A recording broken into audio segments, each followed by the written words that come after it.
Comment restaurer son mur? Pour commencer, j'ai décapé le portail et la barrière.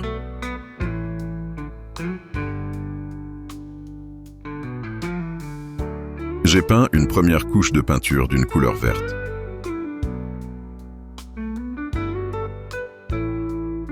Après cela, j'ai buriné l'enduit sur toute la surface du muret.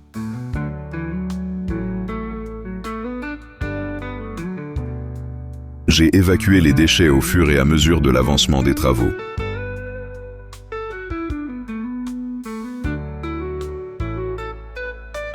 J'ai pu ainsi retirer les racines de lierre avec les pierres qui ne tenaient plus.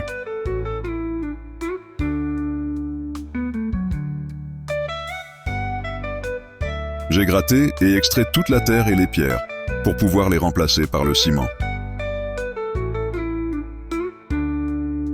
Pour ne pas faire s'effondrer le chapeau de mur, j'ai creusé par étapes sur une distance variable d'1 mètre ou 2 et sur une profondeur suffisante pour ne pas passer au travers. Une fois la portion de mur bien dégagée et nettoyée, j'ai procédé au scellement des pierres à la chaux au fur et à mesure de l'avancement des travaux.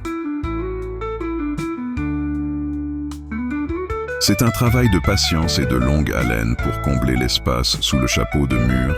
Restez vigilant sur l'alignement et la présentation des pierres qui resteront apparentes. Mon temps de travail journalier est de 6 à 8 heures par jour et par tronçon d'1 mètre ou 2.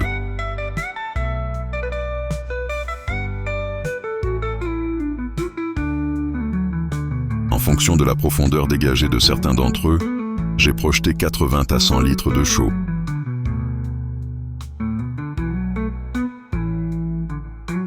J'ai ferré les joints et passé la brosse métallique chaque matin pour retirer l'excédent de chaux sur les pierres apparentes avant de creuser un nouveau tronçon.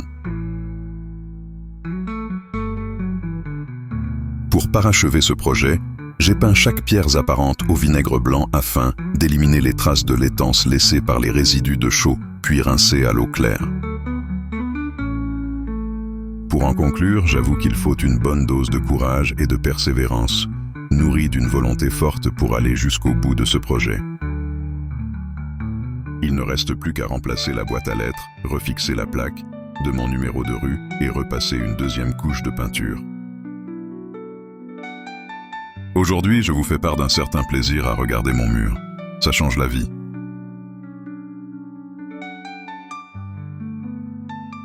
Si vous avez aimé cette vidéo, merci de me le faire savoir dans les commentaires.